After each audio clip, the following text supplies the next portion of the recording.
Students, आज हम लोग न्यूटन्स लॉ ऑफ मोशन पर कुछ अच्छी प्रॉब्लम्स डिस्कस करेंगे।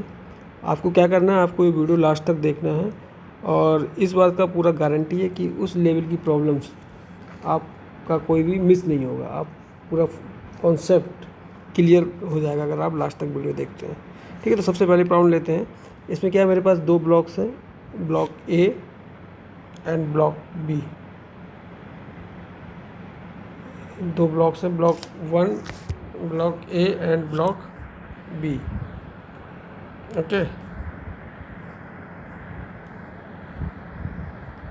ओके लेट अस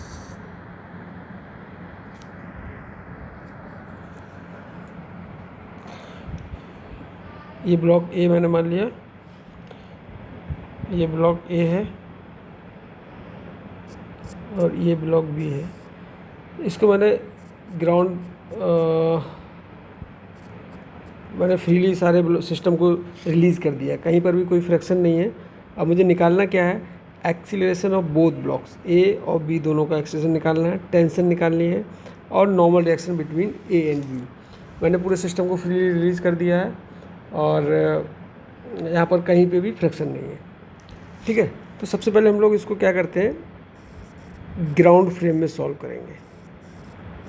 दो तरीके से सॉल्व कर सकते हैं, लेकिन पहले हम लोग ग्राउंड फ्रेम में सॉल्व करेंगे और फिर उसके बाद हम लोग ए के फ्रेम में भी सॉल्व करके देखेंगे कैसे करते हैं।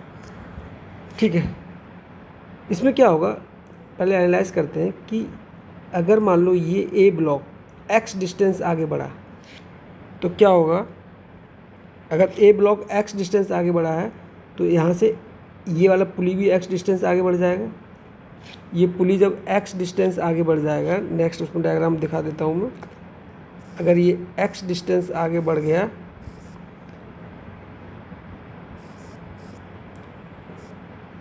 यहाँ से यहाँ तक पहुँच गया एक्स डिस्टेंस, तो ये वाला ब्लॉक भी कितने नीचे आएगा, ये वाला ब्लॉक भी यहाँ से कितना डिस्टेंस नीचे आएगा, एक्स डिस्टेंस नीचे आएगा। बट आपको ये ध्यान रखना है कि ये ग्राउंड फ्रेम में एक्स आगे बढ़ा है, ये जो एक्स नीचे उतरा है वो इसके फ्रेम में उतरा। अगर आप ए पर बैठ के अपने आप को सिचुएट कर लेंगे तब देखेंगे, तब ये एक्स नीचे उतरा होगा। ऑब्वियस है ए और बी के बीच में यहाँ पर कांटेक्ट नहीं लूज हो रहा है, तो बी इस डायरेक्शन में भी एक्स बड़ा होगा, क्योंकि जब ए एक्स बड़ा है, इधर ए कितना बड़ा है, यहाँ पर एक्स बड़ा है, पुली भी एक्स बड़ी है, ये एक्स नीचे आया है ए के फ्रेम में और ये आगे भी बढ़ गया एक्स इस डायरेक्शन में। तो ये चीज़ आपको ध्यान रखनी है कि बी में हमारे पास दो डायरेक्शन में डिस्प्लेसमेंट हो रहे हैं। तो हम वेक्टरली अगर लिखना चाहेंगे तो acceleration of A with respect to ground कितना है, मैंने अगर ये एक्स है तो जस्ट मैंने मान लिया यहाँ पर इधर एक्स डिस्प्लेसमेंट एक्स है तो वेलोसिटी वी होगी। एक्सीलरेशन कितना मान लिया मैंने, इधर ए मान लिया और ये एक्स डायरेक्शन में, तो इसको वेक्टर फॉर्म में लिख के मैंने दिखा दिया कि acceleration of A with respect to ground. अब एक्सीलरेशन ऑफ बी ये क्या होगा विद रिस्पेक्ट टू ग्राउंड, ये मुझे लिखना होगा। ठीक है, एक्सीलरेशन ऑफ बी में मैंने आपको बताया कि ये नीचे भी एक्स आया है और आगे भी एक्स आया है डिस्प्लेसमेंट, तो इसमें वेलोसिटी भी नीचे की तरफ भी एक्स होगी और आगे की तरफ भी D x by D T velocity होगी दोनों तरफ। सिमिलरली एक्सीलरेशन भी इसमें नीचे भी ए होगा और इधर भी होगा मैग्नीट्यूड वाइज। तो इसमें एक्सीलरेशन कितना आ जाएगा, ए आई प्लस ये माइनस डायरेक्शन में आ रहा है नीचे की तरफ, इसको लिख सकते हैं ए माइनस जी। ये वेक्टर फॉर्म में acceleration of B with respect to ground हो गया। ये आपको लिखना आना चाहिए दोनों के, क्योंकि हम लोग ग्राउंड फ्रेम में सॉल्व करेंगे तो हमने लिख लिया। अब हम इसको अगर एक बार दोबारा देखें तो अगर मैं इस ए और बी को, ए और बी एक्स डायरेक्शन में टोटली साथ साथ मूव कर रहे हैं, तो दोनों के लिए मैं क्या मान सकता हूँ कि एक्स डायरेक्शन के लिए दोनों एक सिंगल ब्लॉक है for x direction move. X direction के लिए दोनों जॉइंटली मूव कर रहे हैं, दोनों सेम डिस्टेंस आगे बढ़ रहे हैं, तो उनको एक ब्लॉक मान सकते हैं। ठीक है, और इन दोनों ब्लॉक एक बॉडी बन गया एक्स डायरेक्शन के लिए, तो इन पे ड्राइविंग फोर्स कितना लग रहा है, केवल टी टेंशन लग रहा है। तो एक्स डायरेक्शन के लिए हम लोग इसको सॉल्व कर रहे हैं। तो ड्राइविंग फोर्स एक्स डायरेक्शन में क्या है, टी है। तो T will be equal to mass of both, एक का मास कैपिटल एम, एक का स्मॉल एम, और एक्सीलरेशन कितना है न्यूमेरिकल ए।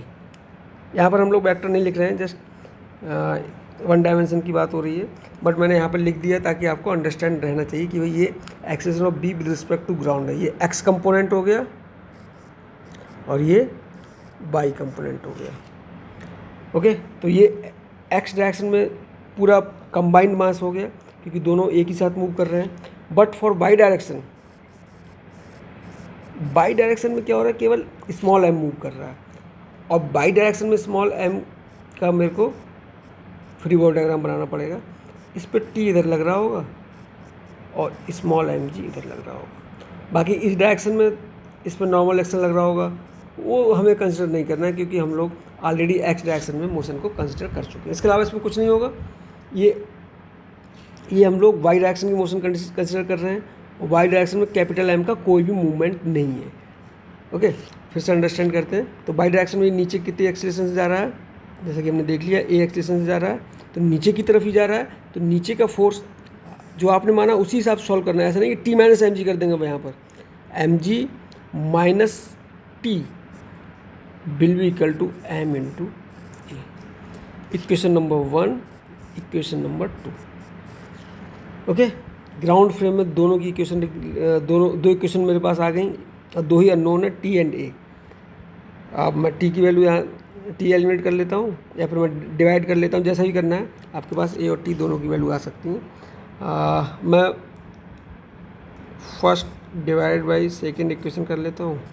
तो T upon m g minus T is equal to m plus m divided by small m. तो tension की वैल्यू आ जाएगी। ओके, और इन दोनों को अगर ऐड कर दूंगा तो टी कैंसिल हो जाएगा। बेटर रहता मैं ऐड ही कर लेता।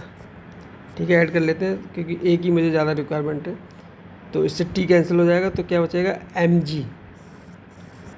M G will be equal to, T से टी कैंसिल हो जाएगा, M plus M into A plus M A. इससे A will be equal to M ji divide by M plus 2m। ये इस ए की वैल्यू आ गई। तो अभी आपका आंसर नहीं पूरा हुआ। आंसर अब मैं लिखूँगा एक्सीलरेशन ऑफ ए, जो हमने सबसे पहले लिखा था, acceleration of A with respect to ground. Acceleration of A with respect to ground is A into I cap positive X direction में, that is M ji divide by M plus 2m into I cap. Vector लगा दीजिए। Acceleration of B with respect to ground, ये क्या आएगा, ये आया था A I plus A into minus G negative direction में। तो ये आ जाएगा small M G divide by M plus 2m and this will be again, इसको कॉमन ही ले लो, आई माइनस जी। ये acceleration of B with respect to ground. ये हमारे पास इन दोनों के आंसर्स आ गए। जब ए आ गया आपके पास तो आप एन की वैल्यू भी निकाल सकते हैं एंड टी की वैल्यू, टी की तो निकाल ही लेंगे, और नॉर्मल एक्शन की वैल्यू भी निकाल सकते हैं। नॉर्मल एक्शन के लिए आपको क्या करना पड़ेगा, नॉर्मल एक्शन के लिए आपको इसका आपको अलग से फ्री बॉडी डायग्राम बना लीजिए। इस पे एन इधर लग रहा है बी ब्लॉक पर, और टी इस पे ऊपर लग रहा है, एम जी इधर लग रहा है। तो ये ग्राउंड फ्रेम में इधर कितने एक्सीलरेशन से आ रहा है, ए एक्सीलरेशन से आ रहा है। तो that N will be equal to mass of this into a. N भी निकल गया और टी भी निकल गया। ये आपका प्रॉब्लम ग्राउंड फ्रेम में सॉल्व हो गया। सेम प्रॉब्लम के लिए मैं नेक्स्ट वीडियो में नॉन इनर्शियल फ्रेम की तरफ हेल्प से सॉल्व करूँगा, बट आप कंफ्यूज ना हो जाए, इसलिए मैं इस वीडियो में केवल एक ही तरीके से सॉल्व कर रहा हूँ। नेक्स्ट प्रॉब्लम हम लोग देखते हैं। नेक्स्ट प्रॉब्लम में हमने देखा ये वेज है और एक ब्लॉक इस वेज के ऊपर रखा हुआ है, इसका मास स्मॉल m, इसका मास कैपिटल M। इसको मैंने a नाम दे दिया, इसको b दे दिया। ये फ्रिक्शनलेस है, इस पर रिलीज कर दिया सिस्टम को। तो कॉमन सेंस से क्या होगा, अगर आप कॉमन सेंस लगा के थोड़ा सा सोचें, ये ब्लॉक नीचे आएगा और ये भी कहीं मूव करेगा, ठीक है। तो ये तो ब्लॉक ऑब्वियस नीचे आएगा। मैंने मान लिया कि ये ब्लॉक बी एक्सीलरेशन से नीचे आ रहा है, चूँकि इसका नाम बी दिया इसलिए बी लिख दिया, और ये वाला ब्लॉक इधर ए एक्सीलरेशन से आगे जा रहा है। अब आप पूछ सकते हो कि भाई इधर ही क्यों माना, आप चाहे इधर ही मान सकते हो, लेकिन कॉमन सेंस अगर लगाएंगे तो देखो इन दोनों के बीच में नॉर्मल डायरेक्शन जो आ रही होगी, जो इस ब्लॉक पर ये नॉर्मल डायरेक्शन इधर आएगी,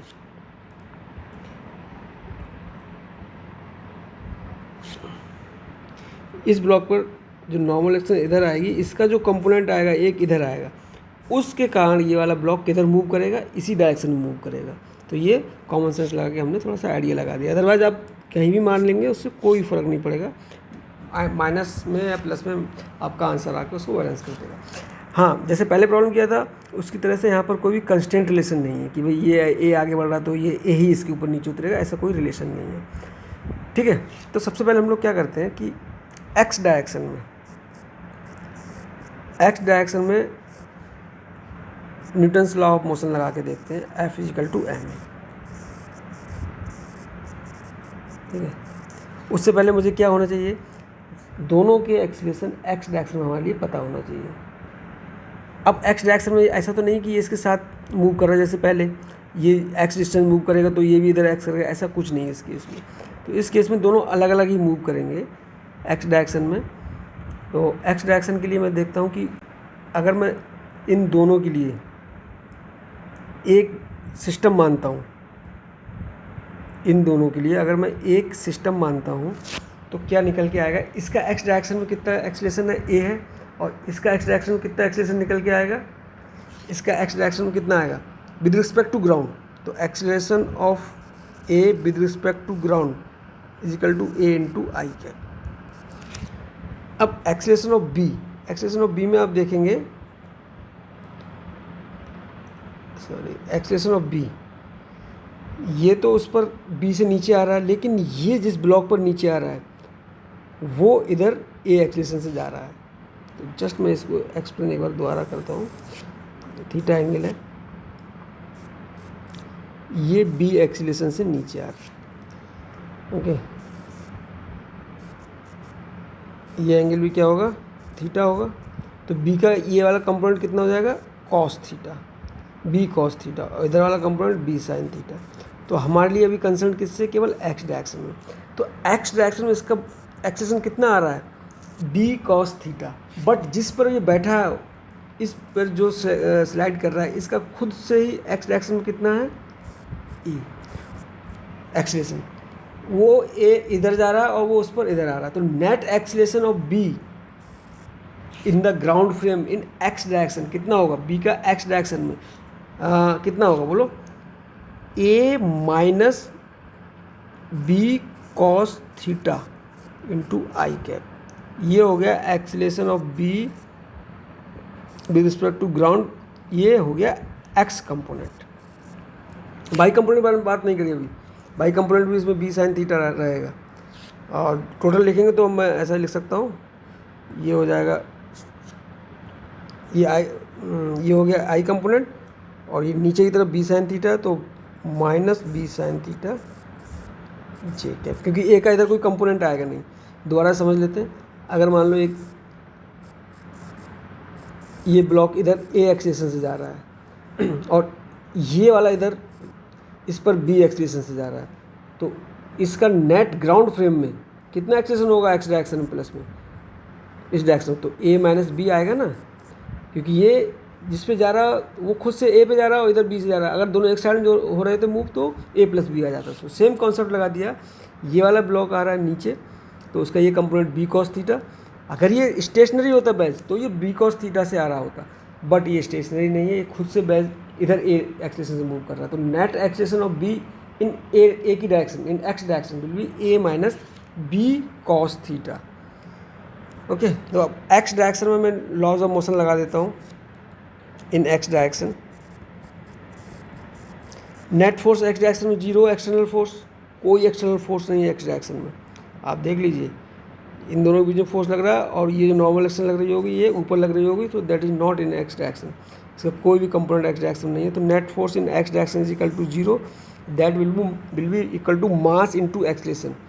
तो मास कैपिटल एम का तो एक्सलेशन मैंने ए माना है, प्लस स्मॉल एम, इसका कितना एक्स डायरेक्शन में, इसी डायरेक्शन में मैंने माना, तो इसी डायरेक्शन में ही मेरे को लगाना पड़ेगा, ए माइनस बी कॉस थीटा। ये बन गई इक्वेशन नंबर 1। इसको मैं डिलीट कर देता हूँ, इसका कोई रिक्वायरमेंट नहीं है। ओके, ये तो बात हो गई इसकी।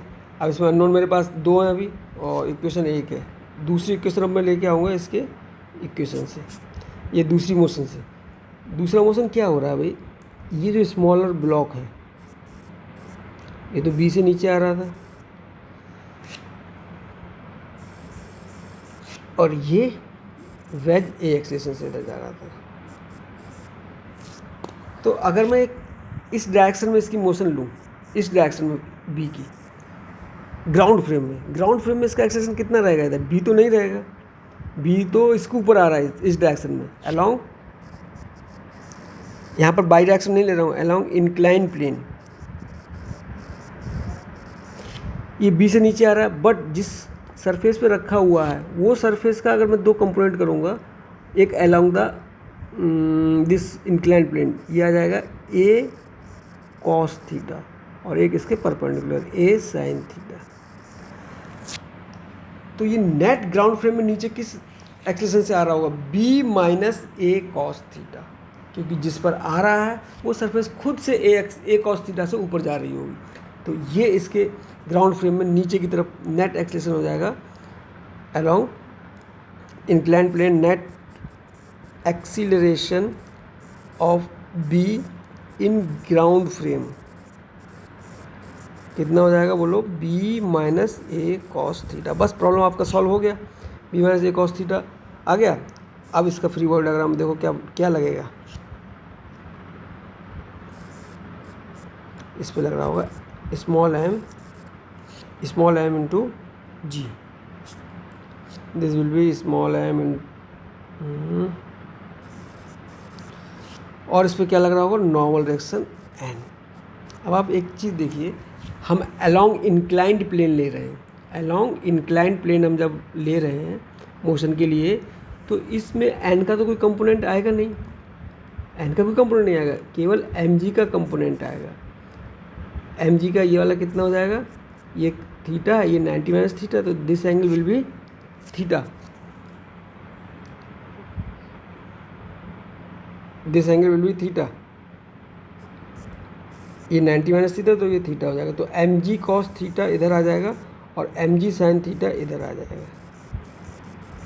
तो एम जी साइन थीटा इसके लिए हेल्प करेगा ग्राउंड फ्रेम में, m g sine theta will be equal to mass of this into acceleration of this, b minus A cos theta. Okay, ये इक्वेशन नंबर 2 हो गई। ग्राउंड फ्रेम में है along inclined plane in ground frame. 2 equations हो गई आपके पास, equation number 1, equation number 2। दोनों इक्वेशंस को आपको सॉल्व करना है, और ए और बी की वैल्यू आपको निकल के आ जाएगी। कैसे सॉल्व करना है इसको मैं बता देता हूँ।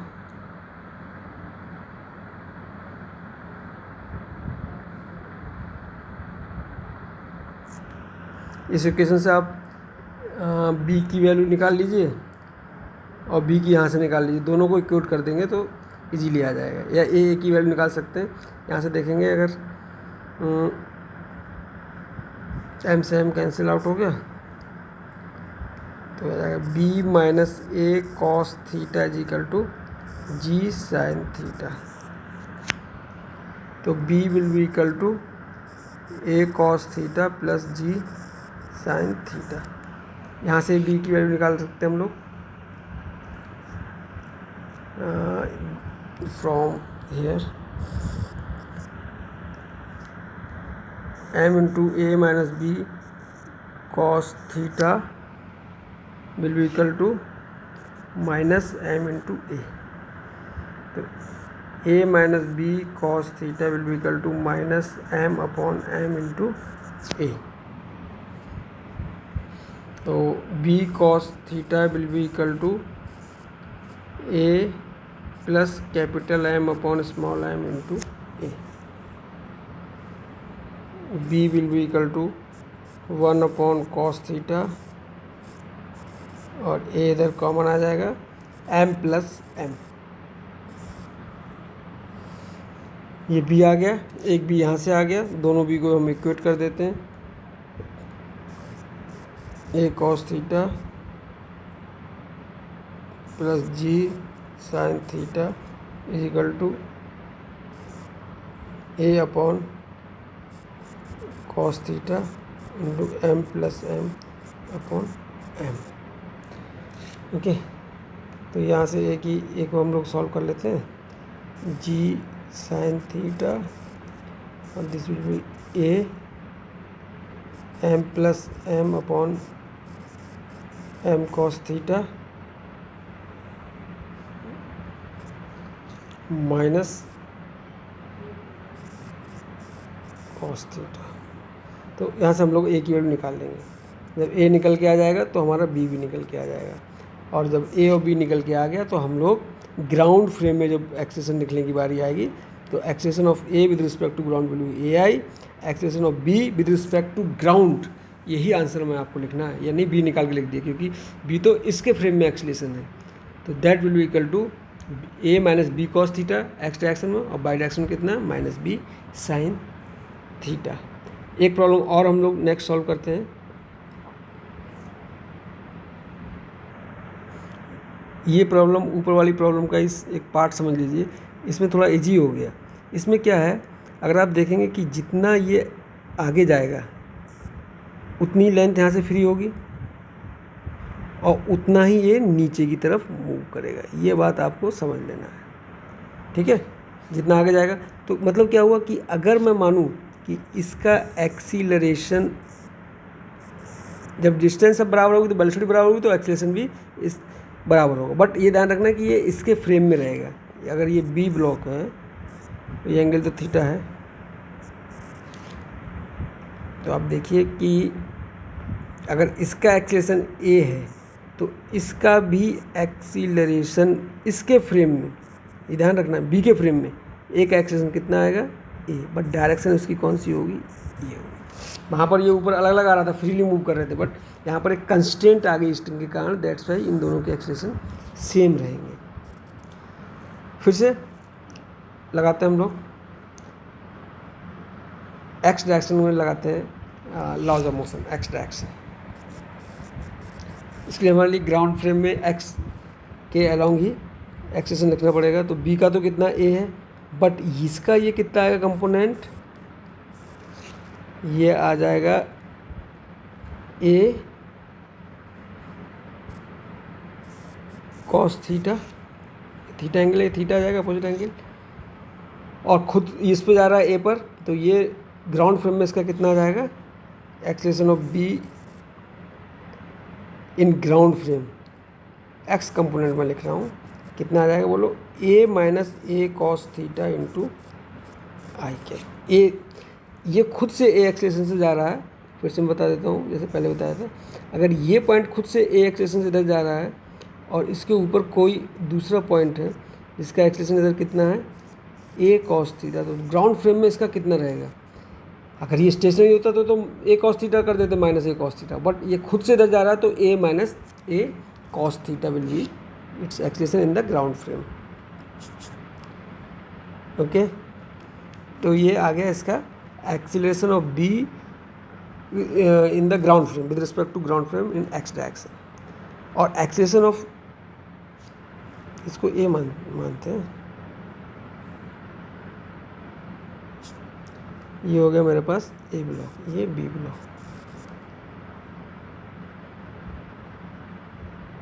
ठीक है, और acceleration of A with respect to ground, ये तो एक्स डायरेक्शन मूव कर रहा है, दैट इज ए आई। अब हम लोग इसको आगे सॉल्व करते हैं। एक्स डायरेक्शन में उसमें कोई फोर्स नहीं लग रहा था इसमें, लेकिन एक्स डायरेक्शन में दोनों पर क्या कौन सा फोर्स लग रहा है, ये लग रहा है टी फोर्स। ये तो इसके लिए इंटरनल हो जाएगा क्योंकि इस ब्लॉक पे इधर लग रहा है, इस पर इधर लग रहा हो, तो ये इंटरनल फोर्स हो गया। बट दोनों ब्लॉक्स के लिए ये वाला क्या हो जाएगा, एक्सटर्नल फोर्स हो जाएगा। तो this T will be equal to mass of this M into A, इधर कितना ए है, plus M of this into A of this along this direction, A minus A cos theta. X direction हो गया ये।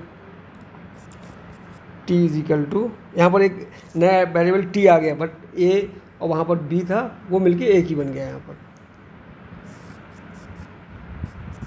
M plus M into 1 minus cos theta, equation number 1। Again second equation जैसे पहले किया था, ये तो इधर कितने एक्सप्रेशन से आ रहा होगा, ए एक्सप्रेशन से आ रहा होगा, और आप लोग खुद से कर सकते हैं। तो एम जी ये थीटा और ये कितना हो जाएगा, एम जी कॉस थीटा। तो एम जी साइन थीटा इसका कंपोनेंट इसको इधर मूव कराएगा। बट ये वाला एक्सप्रेशन किसके रिस्पेक्ट में, इसके रिस्पेक्ट में। और ये पॉइंट, ये बेज खुद अपने आप से किस एक्सप्रेशन से जा रहा है, इस डायरेक्शन में ए एक्सीलरेशन से ये वाला पॉइंट खुद से मूव कर रहा है, बेज वाला। तो ग्राउंड फ्रेम के लिए मुझे क्या करना पड़ेगा, इसका ये वाला कंपोनेंट कितना आ जाएगा, क्योंकि उसी डायरेक्शन के कंपोनेंट से आपको सब्ट्रैक्ट करना है। ऐसा नहीं कि ए माइनस ए कर दिया, ये इंक्लाइन प्लेन के अलाउंग ए से आ रहा है और इंक्लाइन प्लेन खुद से ऊपर की डायरेक्शन में किस एक्सप्रेशन से आ रहा है, अपर डायरेक्शन में ए कॉस थीटा से। तो ये नेट नीचे की तरफ किस एक्सीलरेशन से आ रहा होगा, A minus A cos theta. Acceleration of small m towards inclined plane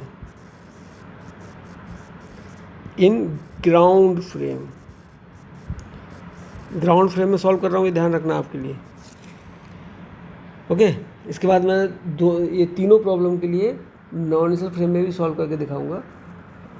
यहाँ पर मैं केवल एक ही फ्रेम में सॉल्व कर रहा हूँ ताकि आप लोग कंफ्यूज ना हो। ओके, लेट अस सी कितना आ जाएगा।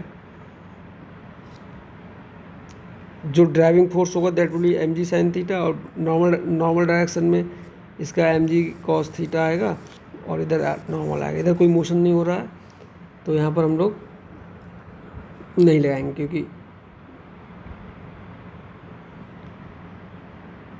M g sine theta will be equal to m into a minus m into a minus A cos theta, equation number 2। ये इक्वेशन बनाना ही मेन है, बाकी सॉल्व करना कुछ नहीं है। अब आपके पास दो इक्वेशन हैं, दो अननोन है, अब आप आराम से इनका वैल्यू निकाल सकते हैं।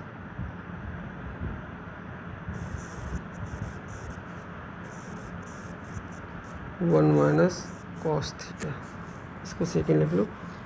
फर्स्ट और सेकेंड इक्वेशन को सॉल्व करके आप लोग डिवाइड कर देंगे तो ए और टी की, A and T can be find by solving first and second equation. ये प्रॉब्लम काफ़ी टिपिकल मानी जाती हैं, बच्चे काफ़ी कंफ्यूज रहते हैं।